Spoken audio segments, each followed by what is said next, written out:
जोहार, नमस्कार। आप देख रहे हैं जीटी रोड लाइव और मैं हूं आपके साथ मृदुला। असम की सियासत में एक दिलचस्प मोड़। झारखंड मुक्ति मोर्चा ने अकेले अपने दम पर चुनाव लड़ने का किया है फैसला। तो क्या ये फैसला सियासी मजबूरी है या एक बड़ा दांव? कांग्रेस के साथ झारखंड मुक्ति मोर्चा का गठबंधन नहीं हो पाया। 21 उम्मीदवारों की सूची झारखंड मुक्ति मोर्चा की तरफ से जारी कर दी गई है। इन्हीं सब मुद्दों पर आज बातचीत करने के लिए हमारे साथ मौजूद हैं जीटी रोड लाइव के संपादक और वरिष्ठ पत्रकार शाहरोज कमर। नमस्ते सर। जी शुक्रिया। सर, आप ये बताएं कि असम में जो झारखंड मुक्ति मोर्चा ने अकेले ही चुनाव लड़ने का फैसला किया है, कांग्रेस के साथ उनकी बातचीत नहीं हो पाई या क्या मसला हुआ, इस पर आप क्या कहेंगे? कई तरह की खबरें चल रही हैं मृदुला जी, कई तरह के लोग विश्लेषण कर रहे हैं, उसकी परतें उधेड़ी जा रही हैं। हर के अपने अपने विचार हैं, अपने अपने राय हैं, लेकिन थोड़ा हमें कहानी फ्लैशबैक में जाने के पीछे चलना चाहिए। आपको याद होगा बिहार विधानसभा चुनाव, बिहार विधानसभा चुनाव के समय झारखंड मुक्ति मोर्चा गठबंधन में शामिल है, जहां सरकार में शामिल है, वहां भी महागठबंधन मिलजुल कर चुनाव लड़ रहा था और कोशिश थी कि भाई जेएमएम को भी टिकट मिले।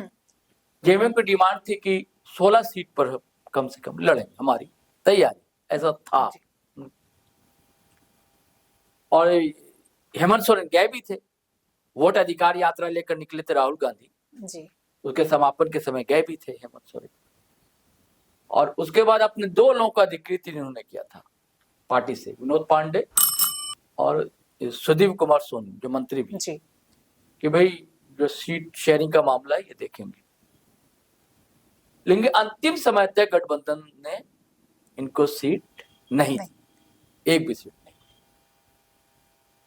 और बाद में जेएमएम वालों ने कहा कि समीक्षा की जाएगी, ऐसा होगा वैसा होगा जी। और हम लोग तरह तरह की बातें करते रहे कि भैया सरकार गई और आरजेडी के लोग हटे और कांग्रेस के लोग हटे और हेमंत सोरेन नाराज हैं संजय यादव से जो मंत्री हैं या जो कांग्रेस के मंत्री हैं जो अपने आप का हनुमान कहते हैं इरफान साहब, वो भाई इन्होंने कुछ किया ही नहीं।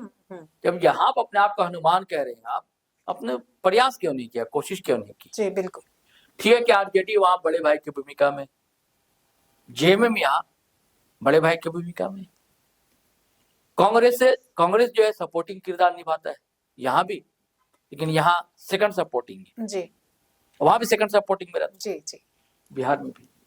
लेकिन राहुल गांधी भी चाहते अगर तो सीट मिल सकती थी जी। तो तभी से ऐसा लग रहा था कि असम में जैसी तैयारी की वैसी बिहार में तैयारी नहीं थी। असम में लगातार अपने 4-5 सिपा सालारों को हेमंत सोरेन ने लगा दिया था कई महीनों से, जैसे मंत्री है, सांसद है, विधायक हैं। हम लोगों ने लगातार जीटी रोड लाइव पर इसकी चर्चा की। विजय कुमार हांसदा है, सांसद है, चमरा लिंडा मंत्री हैं, एमटी राजा विधायक हैं, भूषण तिर्की विधायक है, ऐसे कई लोग मेहनत लगातार कर रहे थे और उसका असर भी देखने को मिला। और इन लोगों ने पूरा सर्वे किया हुआ और सर्वे किया जो प्रॉब्लम्स है वहां के आदिवासियों की जी जी, वहां के जो आदिवासी हैं, जो वो आदिवासी जो यहाँ से गए माइग्रेट होकर, जिन्हें टी ट्राइब कहा जाता है, चाहे जनजाति कहा जाता है, और लेकिन वहां उन्हें एसटी का दर्जा हासिल नहीं है, वो ओबीसी कैटेगरी में शुमार किए जाते हैं। और उसके बाद हेमंत सोरेन भी गए, 2 बार गए और शानदार रैली हुई जी, तिनसुकिया गए, तेजपुर के बहुत शानदार प्रदर्शन हुआ, मुसलमानों की भी सभा थी इफ्तार के बहाने, वहां भी शामिल हुए। तो इन्हें लगा कि यहाँ कुछ हम कर सकते हैं। और जब अंतिम बार गए तेजपुर तो उसके बाद कांग्रेस को बेचैनी हुई, बौखलाहट हुई कांग्रेस को। और मैं जैसे हेमंत सोरेन रांची पहुंचे हैं, पीछे से गाड़ी चली आई, गौरव गोगोई जो अध्यक्ष है वहां के और जो कांग्रेस के प्रभारी हैं कुंवर जितेंद्र सिंह वो आए, झारखंड के जो कांग्रेस प्रभारी हैं वो आए। मतलब ऐसी मुद्रा, मतलब तस्वीर ऐसी वायरल हुई कि एकदम दमन झुककर मिलने वाली मुद्रा जी जी। तो ऐसा लगा कि लगता है गठबंधन की कोई बात होगी और होना भी चाहिए। हम लोग भी लगातार कह रहे थे और देखिए कांग्रेस भी लगातार मेहनत कर रही थी, यहाँ के लोग भी कर रहे थे, बंधु तिर्की लगातार मेहनत कर रहे थे। बंधु तिर्की ने कहा भी कि गठबंधन होना दोनों के लिए फायदेमंद है। उनकी बिटिया मंत्री है हेमंत सरकार में जी। शिल्पा नेहाल तिर्की, उन्होंने भी कहा कि फायदेमंद होगा गठबंधन। तो हम लोग को लगा कि भाई जब तरुण गोगोई साहब आए हैं तो बात बनेगी, लेकिन बात बनी। अभी 2 दिन पहले की बात है कि दिल्ली गए सररूल के बाद जी। कल्पना सोरेन के साथ हेमंत सोरेन, और खबर ये चली कि भाई ये कांग्रेस के नेताओं से बातचीत हुई, लेकिन अब तक ये तस्वीर कोई वायरल नहीं हुई कि किन कांग्रेस के नेताओं से बात हुई, जी, जी। क्या बात हुई। कि मीडिया में ये खबर चली कि 7 सीटें इनको दी जा रही थी जेएमएम को। अच्छा। और इनकी 3 सीटों पर तैयार थी जी। उसके बाद खबर आई कि 19 सीटों पर लड़ेगा जेएम, और अब अकेले लड़ेगा। और इसकी घोषणा बाकायदा जेएमएम ने अपने सोशल अकाउंट से कर दी। और सबसे खुशी की बात यह कि इन्हें चुनाव चिन्ह भी चुनाव आयोग ने दरअसल तीर धनुष दे दिया है। अच्छा।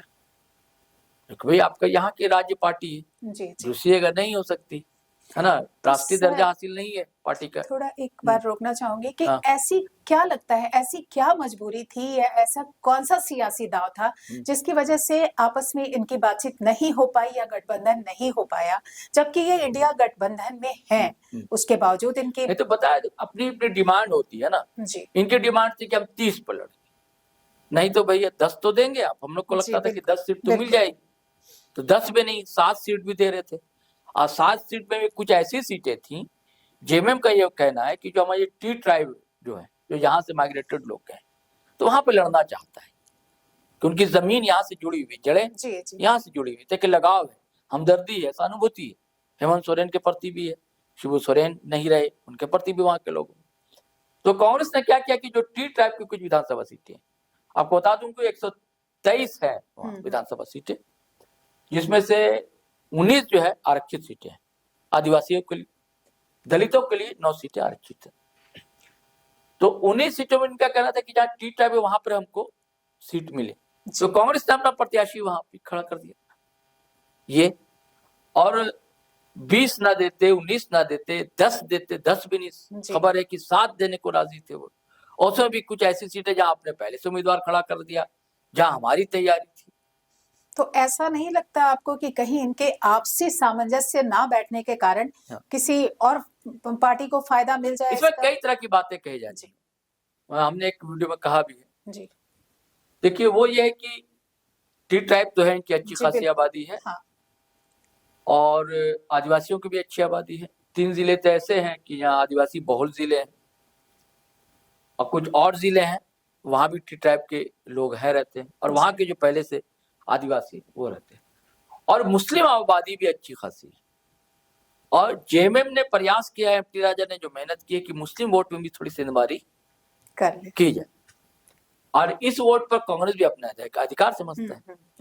और मुस्लिम वोट के अधिकार के लिए एक और पार्टी वहां बदरुद्दीन अजमल की पार्टी है, उससे भी गठबंधन हालांकि कांग्रेस का नहीं हो पाया। एक और पार्टी है जयराम, ये क्या मैं नाम भूल रहा हूँ, जय किशोर नहीं मैं नाम भूल रहा हूँ, नहीं कुछ ना पार्टी के नाम ऐसे ही कुछ है, तो उससे भी नहीं हो पाया कांग्रेस का गठबंधन। कांग्रेस भी अकेले लड़ती जी।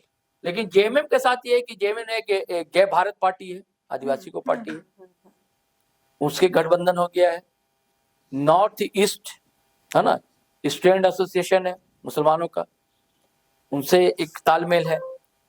और उसके बाद आशा करके आदिवासियों का स्टूडेंट यूनियन एसोसिएशन है, उनसे तालमेल है। तो जेएमएम को लगता है कि उनसे तालमेल से हमको थोड़ा फायदा हो सकता है। अब कितना फायदा होगा ये देखने की बात है। अभी देखिए क्या नाम, सुप्रियो भट्टाचार्य की पीसी थी कल, तो पीसी में ये सवाल आया सामने कि जो आपने सवाल किया कि किसको फायदा होगा, क्या भाजपा को फायदा होगा या नुकसान होगा, या कांग्रेस को फायदा होगा नुकसान होगा, है ना, किसके लिए आप खड़े हो रहे हैं?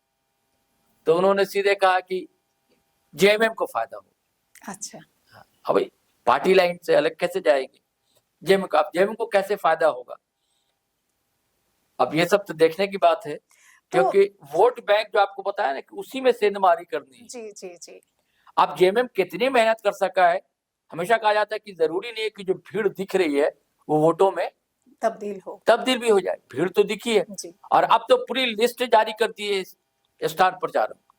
जी हाँ, लगभग हेमंत सोरेन 20-21 लोगों की लिस्ट है। हाँ 20-21 लोगों के। और उसमें कल्पना सोरेन भी है जी। कुछ, हालांकि कुछ ऐसे भी नाम है कि जो कुछ नहीं कर पाएंगे, जैसे कि अभिषेक पिंटू है, वो भी वैसे नेता रहे नहीं। अभिषेक पिंटू जो सलाहकार रहे, प्रेस सलाहकार हेमंत सोरेन के, और स्टार प्रचारक पे उनका भी नाम है जी। पंकज मिश्रा जो है उनका भी नाम है, उन पर कई तरह के आरोप लगे हैं। ऐसे कुछ ऐसे नाम है, कुछ ऐसे नाम है जो प्रभाव डालेंगे भाई।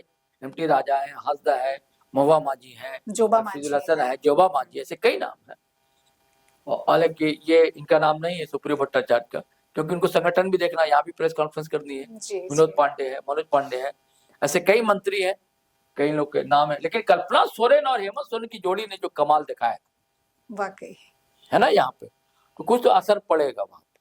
और एक जिद है इनकी, क्या नाम है, हेमंत सोरेन की जो डिस्टर्ब किया था हिमंता बिस्वा शर्मा झारखंड विधानसभा चुनाव, जी है ना। तो हम भी बताएंगे भाई वाह, टाइम आने दो। तो अभी टाइम आया है। लगता है कल्पना सोरेन की एंट्री से झारखंड मुक्ति मोर्चा में एक नई जान, नया जोश, नया ऊर्जा, नई ऊर्जा, नया उत्साह और एक नई रणनीति के तहत वो कहीं ना कहीं। तो क्या लगता है ऐसा कि जेएमएम अपने आप को राष्ट्रीय स्तर पर स्थापित करना चाहती है, और यही कितना कोशिश स्थापित कर पाएगी? यही कोशिश है। देखिए मैंने आपको कहा ना, फायदा क्या होगा जी, क्योंकि हर दल चाहता है कि हर जगह, तभी तो हम राष्ट्रीय दल होंगे। वोट ऑफ परसेंटेज बढ़ेगा हमारा, तब राष्ट्रीय दल जाए। ठीक है, भी आपको तीर धनुष वहां मिल गया जी, सौभाग्य कह लीजिए, संयोग कह लीजिए, इत्तेफाक कह लीजिए, मिल गया।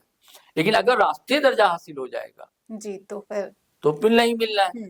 जैसे कई लोग कहते हैं ना कि भाई वैसी जो है बीजेपी की भी टीम है, वैसी की पार्टी आई है, वो भी इसी प्रयास में रहता है कि हर जगह खड़ा कर दे, हाँ, ताकि वोट ऑफ परसेंटेज हमारा अपनी उपस्थिति दर्ज कर। हाँ, अब ये खड़ा कर दिया। लेकिन अब तक इनको कोई बी टीम नहीं कह रहा। जेएमएम को बीजेपी की अब तक किसी ने बी टीम नहीं कहा। जैसे कि वैसी की पार्टी कहीं खड़ा होती है, सीधे कहा जाता है कि बीजेपी की बी टीम है, सेकुलर वोट का बंटवारा करेंगे। लेकिन जब जेएमएम वहां खड़ा हो रहा है, उस पर किसी ने कुछ नहीं कहा। कोई नहीं कह रहा कि ये बीजेपी की बी टीम है। तो क्योंकि वोट का वो जो वोट बैंक जो मैं हमेशा कहता हूं कि पहले राजनीति होती थी, केंद्र में कांग्रेस हुआ करती थी सत्ता में, अगर कांग्रेसवादी दल एकजुट हुआ करते थे और वोटर भी एकजुट हो जाते थे, तब भाजपा को कांग्रेस को हराते थे जी। आज केंद्र में भाजपा है, तो गैर भाजपाई जब तक दल या वोटर एकजुट नहीं होंगे तो आप उनको पराजित नहीं कर सकेंगे। जहां आप एकजुट होते हैं, कोशिश करते हैं, सत्ता आपको मिलती है। वहां आप कोशिश नहीं करेंगे तो अब देखिए अब कितनी सीट ला पाएंगे, ये देखने की बात होगी। 21 सीटों पर तो उम्मीदवारी इन्होंने दर्ज कर दी है, और एक और सीट है, शायद धुबरी सीट है, वहां सीपीआई एमएल को सहयोग किया है। अच्छा, माले को ये किया है, और उसमें से बहुत अच्छे, सबसे अच्छी बात ये है, देखिए मैं नाम ही बताना चाहूंगा, कुछ चीजों का नाम बहुत अच्छा है। देखिए आपको नाम बताता हूं मैं, कि जिसको संतुलन कहते हैं ना मथुला जी, संतुलन बनाना। क्या का नाम, जैसे प्रीति रेखा बारला है, तिहारू गौर है, अमित नाग है, भुवन मुरारी है, फेडिक्स हसदा है, बलदेव तेली है, पीटर मिंज है। मैं नाम इसलिए ले रहा हूँ कि सबने ध्यान रखें कि कैसे संतुलन बनाया रखा। भारत नायक है, प्रभात दास पनिका है, महावीर बास्के हैं, अब्दुल महाजन है, मैथुन टोपनो है, जनरल मिंज है, फिर संजय बाग है, मुना कर्मकार है, रत्नाकर ताती है, साहिल मुंडा है, एम.एस. सोनिया है, प्रताप सिंह रंगफार है, प्रभाकर दास है। ये सब प्रत्याशियों के नाम जी। तो इन्होंने जो आदिवासियों के अंदर भी जो अलग अलग एक टाइप का गोत्र तो नहीं होता है कि उनके भी एक जातियां होती है जी। चाहे आप भाषाई जातीय समूह कह लीजिए, होती है भाई। मुंडा अलग होते हैं, खड़िया अलग होते हैं, उरांव अलग होते हैं, लोहरा अलग होते हैं। तो लोहरा को भी वहां मिला, कर्मकार वहां लोहरा जो होते हैं ना जी, वो कर्मकार वहां लिखते हैं। अच्छा, है ना। तांती उनको मिला। नायक यहाँ ओबीसी में नायक ना, नहीं नायक यहाँ एससी में है, एससी में हाँ नायक को मिला। मैंने कहा कि सबको, तो वहां यानी कि एसटी में आते होंगे वो। हाँ, लोहार यहाँ ओबीसी में है, लेकिन लोहार को वहां एसटी में मिला है। नहीं हाँ, तो ये सब चीजें हैं, इसे बहुत संतुलन बनाया जी गया है, ताकि सब वर्ग का थोड़ा थोड़ा भी। और ये सारे वही लोग हैं जो लोग यहाँ से माइग्रेट होकर गए। हाँ, कुछ चाय बागानों में काम करने हाँ, और किसी न किसी रूप में लोहरा वहाँ लोग भी गए हैं, जी, तांती भी गए हैं, सभी गए। नायक भी गए हैं, मुंडा भी गए हैं, जी, उरांव भी गए हैं, सभी लोग गए और सबका अपना संघर्ष है। हाँ, अब अगर जो भारतीय जनता पार्टी की वहां डिमांड रही है उन लोग की जो मांग रही है कि हमें एसटी का दर्जा दिया जाए जी, और भारतीय जनता पार्टी के जो वहां पर भारतीय जनता पार्टी से मुख्यमंत्री हैं हिमंता बिस्वा शर्मा, तो उन्होंने कहा भी है कि हाँ कोशिश है और केंद्र सरकार प्रयास में, और अगर उनको दे देती है जी, तब और देखने की बात होगी कि फिर हेमंत सोरेन को कितना फायदा मिल पाता है, और नहीं दे पाती थी प्रमुखता से मुद्दा उठाएंगे और एक सहानुभूति मिलेगी। हेमंत सोरेन की छवि और कल्पना सोरेन की छवि पूरे देश के आदिवासियों के बीच है, एक अटैचमेंट सा जी, है वहां पर। और इधर आप देखेंगे भारतीय जनता पार्टी के खिलाफ, हिंदुत्व के खिलाफ कैसे बोलते हैं हेमंत सोरेन। जी, बिल्कुल। अभी कुछ दिन पहले ही उन्होंने पूजा सदन में पाठ को बोला, लेकर जी सदन ठीक है, और अभी सुप्रियो भट्टाचार्य सीधे मोदी जी पर अटैक कर रहे हैं, प्रधानमंत्री पर अटैक कर रहे हैं कि गलत बयानी कर रहे हैं मोदी की। ये सब क्यों किया जा रहा है? कि वहां पर जो माइनॉरिटी वोट है उसको थोड़ा सा, अरे हमारे लिए भी बोलता है टाइप का एक रहता है ना जी, एक मीडिया होता है, एक मानसिकता होती जी, है ना। कोई कुछ ना करे, जो मैं जिसको पसंद नहीं कर उसको ये भी ना पसंद करे, गाना नहीं है जो हमको हो पसंद वही बात करेंगे, हाँ? तुम दिन को कहो रात हम रात कहेंगे। जी, तो वही वोटर भी आजकल चाहता है, वोटर को बहुत कुछ चाहिए, वही है जिसको पता है कि सारा एक ही बात होता है सत्ता मिलने के बाद, जी, जी, है ना। अभी बस दिल के बहलाने को गालिब ये ख्याल अच्छा है, जो भी लोग कह रहे हैं अगर नेता कह रहा है और हमारे पक्ष की बात कर रहा है तो ठीक है, नहीं तो क्या जरूरत थी हेमंत सोरेन को सदन में ऐसी बात करने की, जबकि खुद मंदिर मठ घूमते रहते हैं। हाँ, बिल्कुल नहीं जाते हैं क्या? हर पूजा हर त्योहार पे हर जगह जाते हैं, हर जगह जाते हैं। जाना भी चाहिए, इसका कोई विरोध नहीं है। बिल्कुल, बिल्कुल, ठीक है, आपकी प्रगतिशील चेतना है, उसको दूसरे ढंग से आपकी जागरूकता पैदा कीजिए। उसके लिए कई अभी देश में कई चलते हैं, तर्कशील समाज नाम के कई संगठन है जी, बिल्कुल, जो अंधविश्वास के खिलाफ अपनी मुहिम चलाते हैं, वो आप चलाइए। लेकिन इन्होंने अंधविश्वास की बात नहीं, सीधे आस्था की बात। हाँ, उसी को तो मैं कह रहा हूँ ना। नहीं, उसके अंदर उनका वही था, प्रगतिशील चेतना था कि आदमी को पढ़ाई लिखाई पर ज्यादा ध्यान देना चाहिए, और कहना मतलब ये कि धार्मिक अंधविश्वास ये वो, है ना। तो आप उसको कह नहीं पाए जैसा आप कहना चाह रहे थे, नहीं कह पाए आप, और एकदम आप गलत एंगल में चले गए। जी, बिल्कुल, किसी का आस्था के साथ आप ऐसा नहीं कर सकते ना, और सदन में आप कर सकते हैं। आप एक जनप्रतिनिधि हैं, जनप्रतिनिधि लोग मुखिया है आपको ना भाई, सुनते हैं, आप मुख्यमंत्री है ना। बिल्कुल, हाँ, फिर आप क्या कहते हैं, पीएम के बारे में कहा जाता है कि उनका बयान है भाई कि कपड़े देखकर पहचान लेते हैं, फिर आप क्या आलोचना करते हैं उनकी, फिर आप भी तो वही ध्रुवीकरण की बात कर रहे हैं। बिल्कुल, वो करे तो ठीक, रामलीला, हम करे तो रामलीला, आप करे तो रासलीला, दोनों तरफ की बात है। भाजपा वाले उधर चुप हो जाएंगे, वहां नहीं बोलेंगे, चुप्पी साध लेंगे। साहब मतलब गल्फ कंट्री जाएंगे तो टोपी पहन लेंगे, बिल्कुल अरब शेखों की टोपी बहुत अच्छी लगती है जी। हमारा जो देसी है मियाँ भाई है, मुस्लिम भाई है, उसकी टोपी खराब लगती है, वो नहीं पहनेंगे। ये सब राजनीति है, कहीं हाँ, ना कहीं राजनीति नहीं है, आर्थिक संतुलन है। वहां पेट्रोल डालना है, वहां से जहाज आना है, तेल लेकर गैस आना है,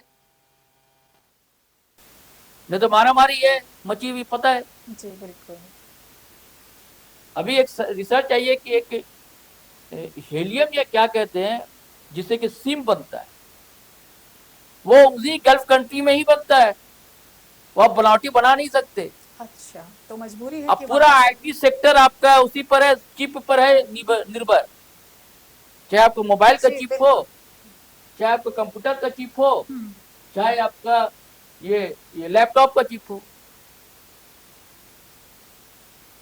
कई कई फैक्ट्रियां बंद हो जा रही है, तो बहुत से आर्थिक स्थिति भी साधने पड़ते हैं कई जगह पर, और उसके साथ अपनी जो कंस्टिट्यूएंसी है, कंस्टिट्यूएंसी कहा जाता है कि जहां से हमको चुनाव लड़ना है, वहां के वोटर को भी संतुष्ट करना होता है समझ रही, इसलिए। लेकिन खैर हम लोग थोड़ा सा भटक गए, बात हम लोग असम की कर रहे थे। असम में देखिए क्या होता है, लेकिन सांस फुला दी है हेमंत सोरेन ने, और हेमंत सोरेन से हेमंता की सांस नहीं फुलाई है, कांग्रेस की भी सांस फुला दी। नुकसान तो होगा भाई कांग्रेस को, और कांग्रेस की अपनी हठधर्मिता है। जी बिल्कुल। मैं हमेशा कहता हूँ, फारसी कहावत है मृदुला जी की, फारसी कहावत है कि पे धर्म सुल्तान बुद्ध, हमारे जो फोर फादर थे सुल्तान थे, और जब थे भैया आज तुम क्या हो। हाँ।